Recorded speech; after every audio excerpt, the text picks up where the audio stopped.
Hello friends, आज हम इस वीडियो में एक ऐसे इंडिकेटर के बारे में बात करेंगे जो टेक्निकल एनालिसिस में सबसे ज्यादा यूज किया जाता है, दैट इज आरएसआई। तो चलिए स्क्रीन पे चलते हैं और इसके बारे में समझते हैं। सो चलिए स्टार्ट करते हैं presentation. Let's go on to the first slide, that is introduction to RSI. अब आरएसआई का फुल फॉर्म क्या होता है? It's relative strength index is a momentum oscillator use in technical analysis. ये एक तरीके का इंडिकेटर है, टेक्निकल एनालिसिस में यूज होता है। ये क्या मेजर करता है? Measure the speed and change of price movement. Price कितनी, किस डायरेक्शन में, किस स्पीड से मूवमेंट कर रही है, इसके बारे में अपन को बताता है। RSI values ranges between 0 and 100। ये इसकी एक रेंज चलती है जो 0 से लेकर 100 तक होती है। RSI increases with stronger positive price changes. जैसे जैसे शेयर्स की प्राइस बढ़ेगी, आरएसआई की वैल्यू बढ़ती जाएगी, दैट इज फ्रॉम 0 to 100। और जैसे उसकी प्राइस, शेयर की प्राइस नीचे जाएगी, RSI prices decreases from 100 to 0। So it was created by J Welles Wilder in 1978। Now the second slide is RSI range and key levels. ये वो important levels हैं जो आप जब टेक्निकल एनालिसिस में यूज करेंगे तो काम आएंगे। पहला है ओवरबॉट जोन। ओवरबॉट जोन कब बताता है आरएसआई? जब वो 70 से ऊपर हो, RSI greater than 70, potential price reversal और करेक्शन।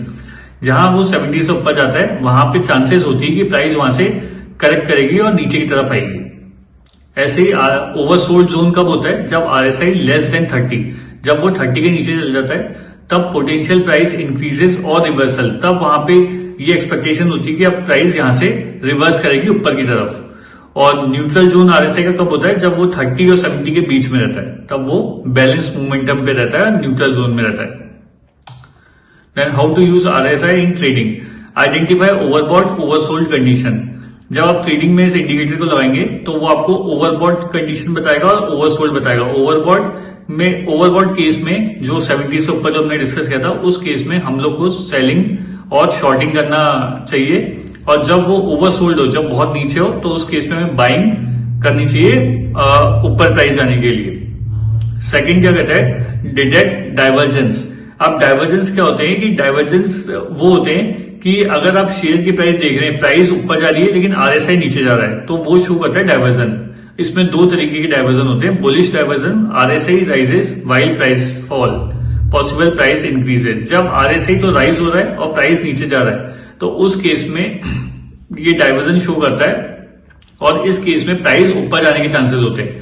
ऐसे बियरिश डाइवर्जन क्या कहता है?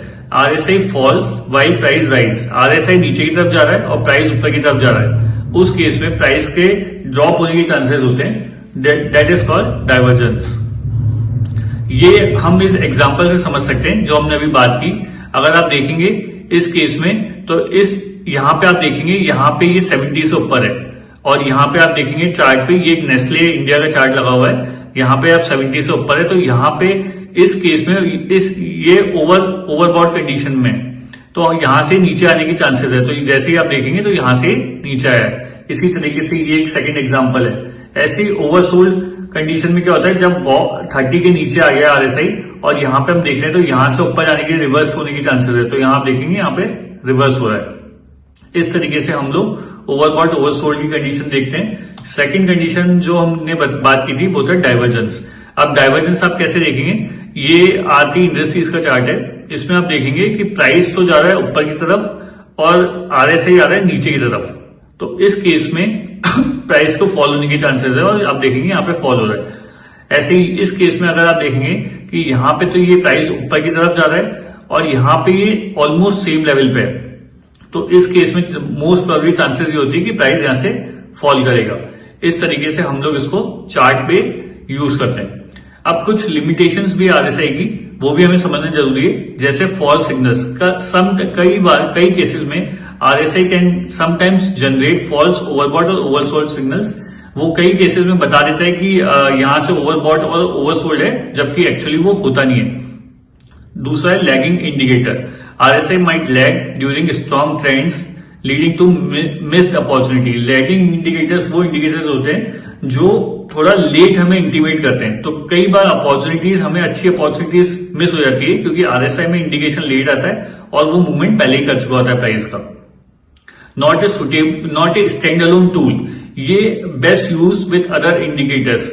आरएसआई को अगर आप सिर्फ आरएसआई यूज करेंगे विदाउट एनी अदर इंडिकेटर तो थोड़ा सा टफ हो जाता है, क्योंकि कई केसेस में ये इतना अच्छा आपको इंटीमेशन नहीं दे पाएगा जितना अगर आप इसको और इंडिकेटर्स के साथ यूज करेंगे तो रिजल्ट आएगा। So it should be use with moving average, MACD और अदर इंडिकेटर्स, जिनके बारे में हम अपन नेक्स्ट वीडियोज में बात करेंगे। Thank you. So this is all about RSI. तो फ्रेंड्स, आई होप आपको आरएसआई से रिलेटेड सारी इंपॉर्टेंट इंफॉर्मेशन मिल गई होगी। So start using this indicator in your analysis and do subscribe and like my channel for more information.